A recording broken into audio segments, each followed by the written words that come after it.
종로 600년의 기억을 걷다. 안녕하세요, 배우 남혜준입니다. 창밖을 보면 언제나 바쁘게 흘러가는 도시 서울. 매일 수많은 자동차가 경적을 울리고 고층 빌딩의 불빛이 밤하늘을 수놓는 이곳에서 우리는 하루를 살아갑니다. 그런데 여러분, 우리가 매일 무심코 밟고 지나가는 이 아스팔트 도로 바로 몇 미터 아래에 600년 전 조선시대 사람들이 걷던 흙길이 그대로 묻혀 있다는 사실을 혹시 알고 계시나요? 오늘 저와 함께 걸어볼 곳은 서울의 뼈대이자 가장 오랜 역사의 숨결이 살아 숨쉬는 곳, 바로 종로 일대입니다. 조선의 왕들이 걷고 평민들이 양반을 피해 숨어들며 나라의 운명을 바꾼 거대한 문들이 버티고 서 있던 이 길. 오늘은 이 길 위에 얽힌 흥미진진한 지명의 유래와 비밀스러운 설화들을 주머니 속 공깃돌 꺼내듯 하나씩 편안하게 풀어보려고 합니다. 잠시 하던 일을 멈추고 편안한 자세로 저와 함께 600년 전의 종로 속으로 천천히 걸어가 보시죠. 본 글은 AI를 기반으로 작성된 글이며 사실과 다른 부분이 있을 수 있다는 점 사전에 양해 부탁드립니다.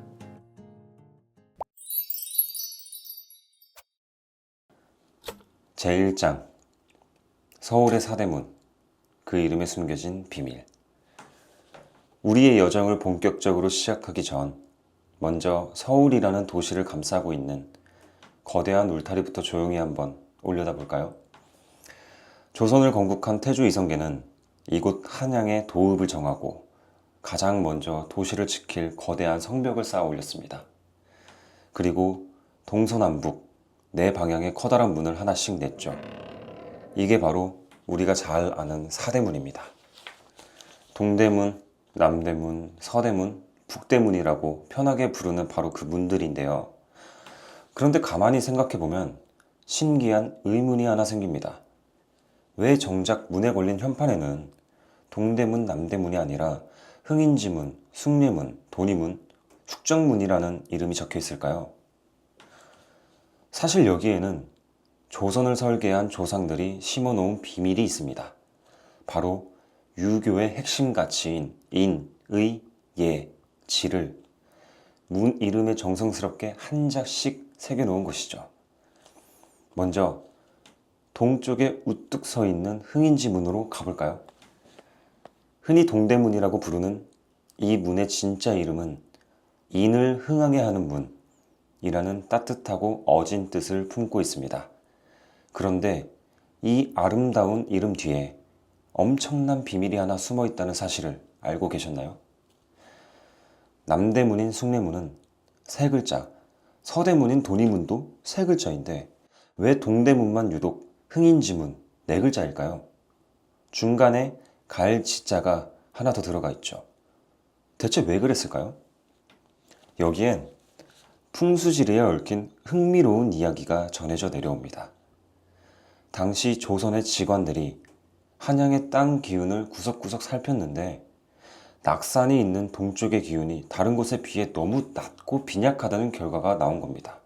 동쪽이 약하면 나라에 큰 우환이 생길 수 있다고 믿었던 사람들은 깊은 고민에 빠졌죠. 그래서 그 약한 기운을 어떻게든 보충해 보려고 일부러 획수가 많은 갈 지자를 이름 중간에 넣어 문 이름을 길게 늘렸습니다. 그것도 모자라 동대문 바깥에는 성문을 둥글게 감싸는 옹성까지 쌓았는데요. 이 역시 약한 동쪽의 기운을 달래고 도성을 꼭꼭 싸매기 위한 조상들의 비책이었습니다. 이름 글자 수 하나, 성벽 모양 하나에까지 땅의 기운을 다스리려 했던 섬세함이 정말 놀랍지 않나요? 이제 시선을 서쪽으로 돌려볼까요? 그곳에는 바로 돈이문이 서 있었습니다. 의를 두텁게 하는 문이라는 묵직하고 멋진 뜻을 가졌던 서대문은 안타깝게도 지금 우리 눈에 보이지 않습니다. 돈이문은 일제강점기 시절 전차 선로를 넓힌다는 이유로 허무하게 철거되고 말았습니다. 당시 조선의 백성들이 눈물로 막으려 했지만 결국 강제로 헐려 지금은 그저 서대문이라는 이름과 쓸쓸한 빈터로 기억되고 있죠. 우리의 역사에 가슴 아픈 얼룩이기도 합니다. 이렇게 안타깝게 자취를 감춘 돈이문이 있는가 하면 모진 풍파를 겪으면서도 끝내 자리를 지켜온 문도 있습니다. 이제 남쪽으로 발걸음을 옮겨 숭례문을 만나볼까요? 남대문이라는 이름으로 더 친숙한 숭례문은 예를 높이고 숭상한다는 기품 있는 뜻을 담고 있습니다. 그런데 이 문을 가만히 바라보면 다른 문들과는 확연히 다른 특이한 점이 눈에 띄입니다. 바로 현판의 글씨가 가로가 아니라 세로로 길게 적혀 있다는 사실인데요. 여기에도 흥미로운 비밀이 숨어 있습니다. 풍수지리상 한양의 남쪽에 솟아있는 관악산은 불의 기운, 즉 화기가 강한 산이었습니다. 그 거대한 불길이 행여나 경복궁을 덮칠까 두려웠던 조상들은 불은 더 큰 불로 맞서서 눌러야 한다고 생각했습니다. 예의를 뜻하는 예는 오행에서 불을 상징하거든요. 그래서 활활 타오르는 불꽃의 형상을 담은 이 글자를 세로로 길게 세워두어 관악산에서 불어오는 화기를 맞불로 당당하게 누르고자 했던 것입니다. 그런데 여러분, 글씨를 세로로 세워두었다고 해서 정말로 그 불기운이 막아졌을까요? 놀랍게도 역사는 긍정적인 답을 내어주는 듯합니다. 조선 왕조 600년 동안 도성 안팎으로 수많은 화재가 있었고 일제강점기의 수탈과 6.25 전쟁의 포화 속에서도 숭례문은 오랫동안 굳건히 자리를 지켰습니다. 주변의 건물들이 모두 잿더미로 변해갈 때도 조상들의 염원이 담긴 이 문은 묵묵히 서 있었죠. 물론 2008년 방화로 인해 숭례문은 큰 상처를 입었습니다. 그리고 긴 복원 과정을 거쳐 지금의 모습을 되찾았죠. 그 사건이 우리에게 남긴 아픔도 작지 않지만 수백 년을 버텨온 이 문이 복원되어 다시 우리 곁으로 서 있다는 사실 자체가 어쩌면 또 하나의 기적일지도 모릅니다. 이렇게 사대문마다 저마다의 뚜렷한 흔적을 남겼지만 북쪽에 조용히 자리한 숙정문만큼은 조금 다른 결의 비밀을 품고 있습니다. 이 북대문은 사대문 중에서도 가장 비밀스러운 문입니다. 인의 예지의 마지막 글자인 지의 지 대신 엄숙할 숙자를 썼는데요. 원래는 숙청문이라고 불렸던 이 문은 조선시대 내내 거의 굳게 닫혀 있었습니다. 여기에는 묘한 설화가 하나 전해집니다. 풍수지리상 북쪽은 음기가 강한 곳이라 이 문을 열어두면 도성 안에 아녀자들이 바람이 난다고 믿었거든요. 그래서 극심한 가뭄이 들어 굳이 음기를 불러와 비를 빌어야 할 때를 제외하고는 늘 굳게 닫혀있던 신비롭고 외딴 문이었습니다. 제2장 종로 뒤편의 피막골 1m의 자유. 이렇게 사대문의 비밀을 품고 성문 안으로 들어오면 조선시대 한양에서 가장 넓고 화려했던 중심도로 종로가 눈앞에 펼쳐집니다. 지금의 대기업 빌딩들이 가득한 종로대로를 걷다 보면 고층 건물 사이로 낙원상가나 피막골 같은 좁고 나지막한 골목길로 빠지는 길들이 보입니다. 고관 대작들의 말을 피해 서민들이 숨어들었다고 해서 이름 붙여진 피막골입니다. 당시 조선의 신분제도는 엄격했습니다. 지위가 높은 양반이 종로대로를 지나가면 길을 걷던 평민들은 하던 일을 모두 멈추고 바닥에 엎드려 머리를 조아려야 했죠. 그런 서민들에게 고작 1~2m 남짓한 이 좁은 피막골 골목길은 엄격한 신분 질서로부터 완벽하게 자유로워질 수 있는 유일한 해방구였습니다.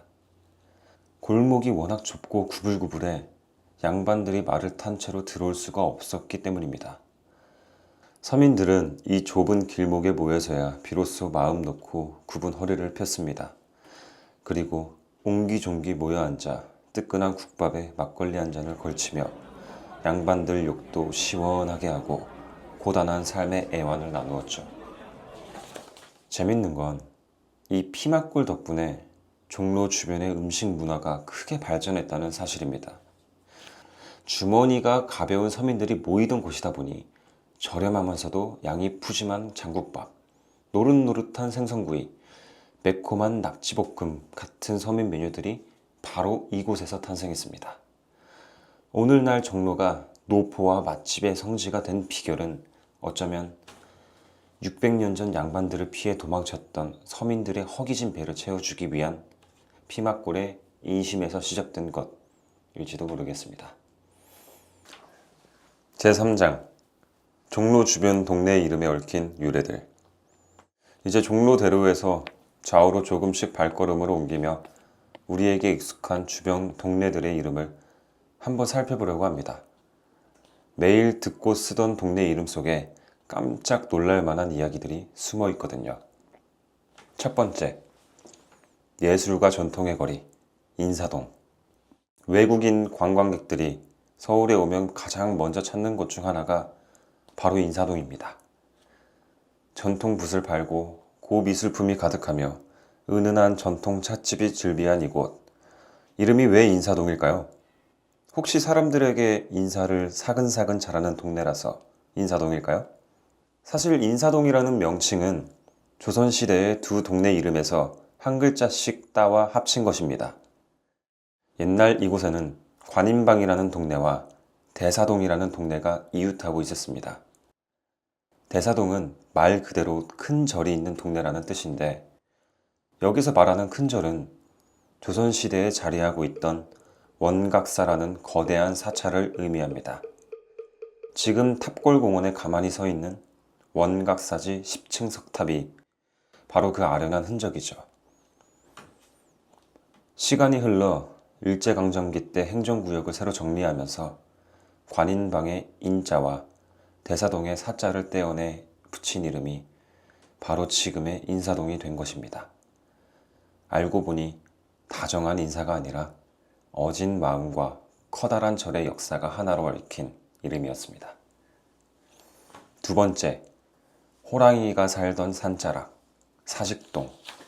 경복궁 서쪽으로 천천히 걷다 보면 인왕산 자락 아래 포근하게 자리 잡은 사직동이 나옵니다. 예전에는 인왕산 모퉁이 사직동 호랑이라는 말이 자연스럽게 돌 정도로 깊은 숲을 자랑하던 곳이었죠. 이 사직동의 사직은 과연 무슨 뜻을 담고 있을까요? 사직은 토지의 신을 뜻하는 사와 곡식의 신을 뜻하는 직을 합친 말입니다. 조선은 농경사회였기 때문에 땅과 곡식은 곧 국가의 운명과도 같았습니다. 사극을 보면 왕이 위기에 처했을 때 신하들이 통곡하며 전하, 사직을 보존하옵소서 하고 외치는 장면이 자주 나오죠. 바로 그 사직입니다. 왕은 도성을 지을 때 좌묘우사, 즉 왼쪽에 종묘를 두고 오른쪽에 사직단을 두어야 했습니다. 그래서 경복궁을 기준으로 왼쪽에는 조상의 위패를 모신 종묘가, 서쪽인 사직동에는 땅과 곡식의 신에게 제사를 지내는 사직단이 자리하게 된 것입니다. 결국 사직동은 조선 왕조의 가장 거룩하고 중요한 국가의 염원이 드려지던 성스러운 땅이었습니다. 제4장 낙산 성곽길 아래 효자우물의 전설. 이제 종로의 동쪽 끝 동대문을 지나 나지막한 낙산 자락으로 향해 가보겠습니다. 낙산은 산 모양이 낙타의 등처럼 볼록하게 생겼다고 해서 낙산이라고 부르는데, 이 산자락 아래 동네에는 가슴 뭉클한 전설이 하나 내려옵니다. 바로 쌍우물에 얽힌 효자설화입니다. 옛날 낙산 자락 아래에 가난하지만 효심이 깊은 청년이 살고 있었습니다. 청년의 어머니는 몹쓸 병에 걸려 오랫동안 자리에 누워 계셨는데, 매서운 겨울철이 되자 갑자기 눈을 뜨며 얘야, 시원한 참외가 너무 먹고 싶구나 하시는 것이었습니다. 온 세상이 하얗게 얼어붙은 한겨울에 참외를 구할 길이 어디 있겠습니까? 청년은 미어지는 가슴을 안고 뒷산 우물가로가 하늘을 바라보며 눈물로 기도를 올렸습니다. 어머니의 병만 고칠 수만 있다면 제 목숨을 바쳐도 좋으니 제발 참외 하나만 구하게 해주십시오. 그 간절함이 하늘에 닿았던 걸까요? 펑펑 내리던 눈 속에서 갑자기 쾅 하는 소리와 함께 우물 옆 땅이 갈라지더니 그 틈 사이로 탐스럽게 익은 황금빛 참외 한 덩이가 솟아올랐습니다. 청년은 기뻐하며 그 참외를 어머니께 대접했고, 어머니는 거짓말처럼 병이 말끔히 나았습니다. 이 신비로운 소문이 조정에까지 전해지자 왕은 청년의 효심에 크게 감동하여 큰 상을 내렸고 기도를 올리던 우물 옆에 우물을 하나 더 파주었습니다. 그렇게 사이좋은 형제처럼 우물 2개가 나란히 붙어있게 되었다고 해서 쌍우물이라고 불렸죠. 이 동네 사람들은 오랫동안 그 맑은 우물물을 마시며 부모를 위하는 마음을 기리며 살았다고 합니다. 지금도 창신동과 낙산 일대 골목길을 걷다 보면 옛 쌍우물의 흔적과 효심 가득했던 골목의 따스한 정취가 어렴풋이 느껴지곤 합니다. 사대문에 담긴 유교의 깊은 뜻부터 양반의 눈을 피해 1m의 자유를 누렸던 피막골의 서민들, 그리고 관인방과 대사동이 합쳐진 인사동, 땅과 곡식의 신에게 기도를 올리던 사직동을 지나 낙산의 효자설화까지 오늘 저와 함께 걸어본 종로 일대 이야기는 어떠셨나요? 우리가 걷는 서울의 길은 그저 콘크리트와 아스팔트로 이루어진 차가운 도로가 아닙니다. 그 안에는 수백 년간 이곳을 스쳐간 평범한 사람들의 웃음과 눈물, 그리고 삶의 애환이 촘촘하게 박혀있는 하나의 거대한 도서관과 같습니다. 다가오는 주말에는 종로 거리를 천천히 걸으며 발밑의 이야기에 잠시 귀를 기울여 보시는 건 어떨까요? 걸어서 서울 속으로 첫 번째 여정은 여기서 마칩니다. 지금까지 배우 남혜준이었습니다. 감사합니다.